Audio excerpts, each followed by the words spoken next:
A, B, C's for adults. ABCs for Adults, episode 18, G is for God. Hey guys! Hey there. Back for another episode of ABCs For adults. Today we're doing G's. We're starting G's with the big guy. Well, glasses first. Oh yes, sorry. In school we learned that G is for glasses. But also, and also, for God.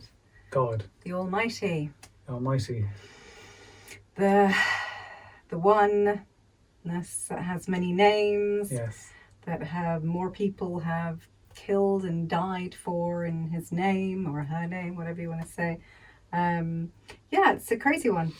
Goes by many names. Yeah, Life. Yeah, I mean, if you're a psychologist, you might call it reality. If you're a physicist, you might call it the quantum physicist might call it the quantum field. A normal purpose. People talking about spirituality. I mean, God has got a bad name. It's got a bad kind of rap. Yeah, like the name is in the last, let's say 10, 15 years, or 50 years maybe. Years, yeah. really. But because of the connectivity with very dogmatic kind of practices and sects and stuff. Because there are a lot of different religions, obviously, that make God their business. Of course. And so there's a structure to those. We have like Hinduism, we have Buddhism, we have Christianity, of course. Islam, Judaism. Yep. Lots more. Taoism and stuff like that. The Taoists would believe, in the way. Yeah. Confucianists, of course. Worshipping ancestry and all that goes with that. So there's lots of different ways that people relate to God.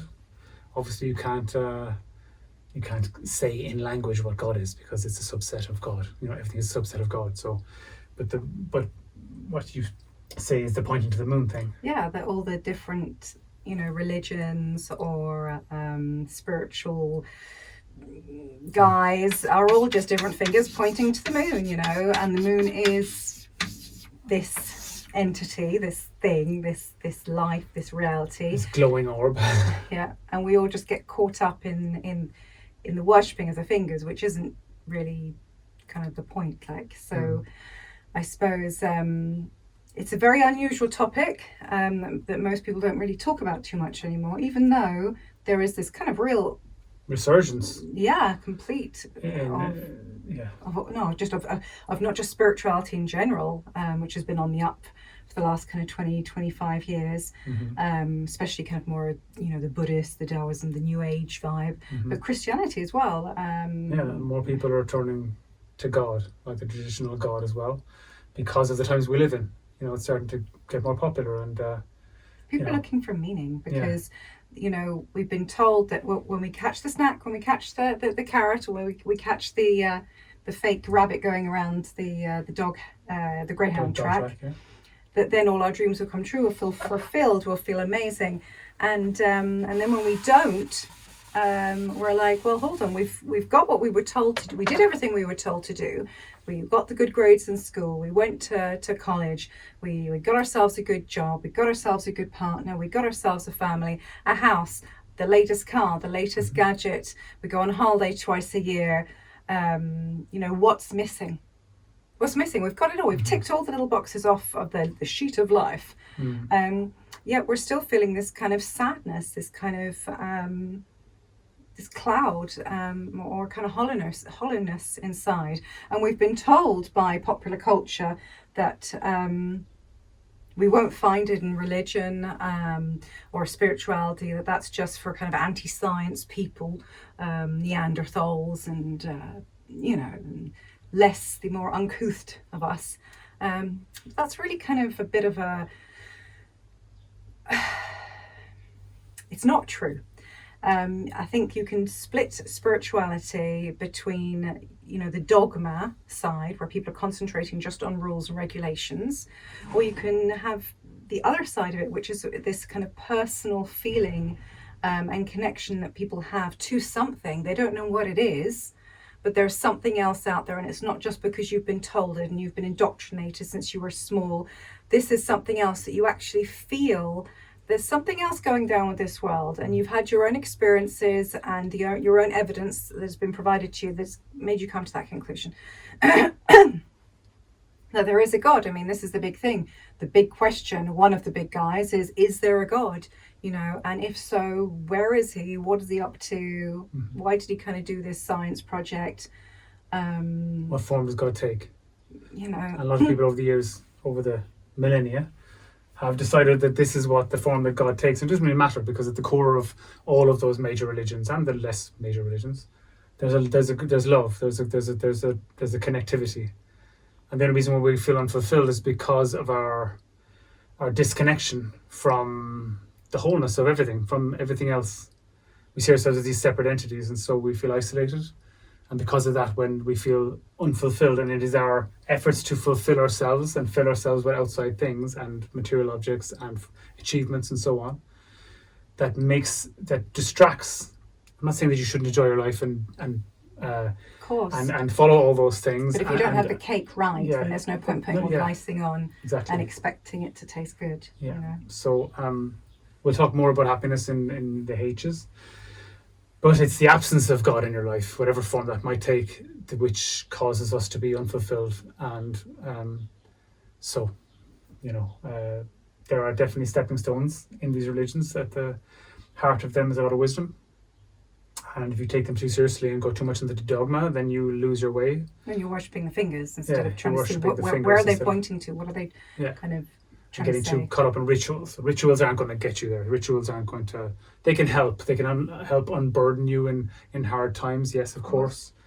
But you're not going to have necessarily spiritual awakening if you're concentrated only on, you know, getting your rituals done and getting over and done with. Ticking off. I'll say my prayers before bed, and then, you know, I'll get into kind heaven. of situation. So what is worship then like? Worship would be humility before God, or in the face of God. So you've got ego at one end. First of all, what is God? Oh yeah, you can do that one. Cool. Oh. What is God? Yes. Well, God. If you had to describe it in... If you have to define God, God has to be three things. God has to be omnipresent. That means everywhere. Everywhere at once. Omniscient, all-knowing. And what's the other one? Omnipotent. Omnipotent, all-powerful. So if God exists, then that they are the three boxes that he or her If he's all-powerful, all-present, and all-knowing, then that means that if we're all coming from him, and not just us as humans, but you know, everything that we can see, then that means that this blackboard that says God on is God, and the chalk that we used is a little piece of God. Is a little piece of God, you know. Because if it isn't, if you deny that and say that's not a piece of God, then where did it come from? Then there must be a power outside of God or something outside God that brought that into being. Not in a voodoo No. But it's kind of like, I always thought it was strange because we were brought up differently. Joe was brought up Catholic, religious, and I was not at all.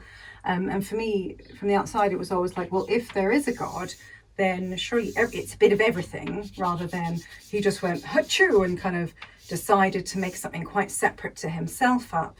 I always felt that everybody is part of God, and everything, and the whole of the earth and nature and all of our emotions, our thoughts, our feelings.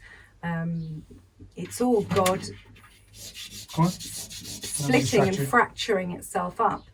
And it's beautiful. It's just so wonderful. And it's so sad when we get so upset with somebody else's definition of the Almighty, differing to ours, that we would then go and commit, and we would then go and snuff out a piece of God. You know, or this like, well, we're, you know, the God made us, but not you guys, because you look different, or you sound different, or you have different ideas. You know, that doesn't really make much sense.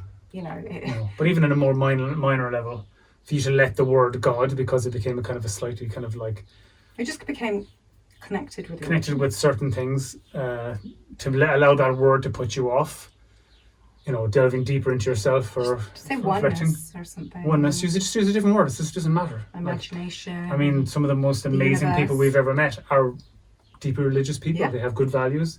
They're loving people. They have family values. They have, they're good. They have less fear. They have less fear inside, because they are connected to what they call reality. They call it God, and even if it takes the form of a man in the clouds with a white beard, who cares? That's just a daddy figure for them. It doesn't actually matter. In order for them to compute suppose, yes, with the human brain the amazingness and all-encompassing power of reality and the universe. So what have you drawn here, Jer? So this is the ego humility scale. So the less humility you have, the more ego you have. And also vice versa, obviously. So if you've less humility and more ego, then you're focusing on yourself most of the time. Your false self, your little self. Yeah, your little self, the little I. The character that we're playing. A self with a small s. So basically you are, constantly worrying about it. Everything is in relation to you. And you mightn't think that this is you, but I think if you start analysing your thought patterns and you start analysing your behaviour patterns during the day, you actually realise that you've made your character the absolute centre of your universe, of course, because you feel separate and don't feel connected, and you feel that has to be protected at all costs. So if your ego is quite big and your humility is low, then you find there's very little room for God. There's very little room for consciousness. You're being your own God, your own protector in that minute by employing the ego, or you're choosing ego actually over God. I'm not saying don't use common sense in dangerous situations or in your daily life. I'm saying that but in a general overall sense in your life, if you have too much of an ego, if you have a raging ego, not even a raging ego, whatever size of ego, you're relying on your ego instead of trusting life. Depending on the size of your ego, the less humble you are, and so you can't. There's no space to react or to connect with the outside world. And so if you increase your humility a bit more and decrease your ego, which is your hard shell self, then there's more room for reality in the form of God or universe, reality, whatever you want to call it, to come into your life, and you connect to it. And if you connect to it, you feel a bit more at peace. That's all, if you want more peace in your life. Yeah, being humble is a beautiful thing. We kind of don't want to do it or until we're pushed into it, but then it's really beautiful, because when you're humbled by things, you're not putting yourself above everything else. You're kind of putting everything else not above you, but you're kind of going, wow, this is just amazing. You're seeing the wonder and the magic in things that you wouldn't normally. You're seeing yourself as a part of the whole. Yeah. Rather than just the whole thing, and then just like everything's in relation to you, and then you have to have your egoic preferences, satisfied, and everything has to go according to plan, or otherwise you feel diminished. Whether that's your arguments you make, or your physical self, or whatever it might be. Again, we're not saying don't neglect the physical self. I think that you can go too far. Well, that's another way to worship. Yes. Yeah, you're taking the choice into your hands to neglect. Body's your temple. To neglect your body and neglect what you look like and stuff like that. And that's kind of a cop-out as well. You have to find a good balance. And if we are saying that God is omniscient and omnipotent and omnipresent, then when everything is a part of God or reality or the universe, whatever, then we basically, every little bit, all the little bits of God have to wake up, yes, invite more God into their life, then eventually just see themselves as a part of God, and then eventually when we get a point where all the pieces there see themselves as a part of God and everyone's awake to that, and therefore the present moment and God coexist as the one thing, it's game over, isn't it? That's basically... in a positive way, like we wake up from our coma. Yeah, wake up from our coma, and in our opinion, our humble opinion, that then Earth as a platform or as a reality has fulfilled its purpose. Its potential. We've already kind of gone on quite a lot from what we have waffled. We thought this was going to be a short one, but we waffled. So guys, thank you for bit. staying with us. And again, thanks for the comments. Please leave any you want. Yeah. How do you worship?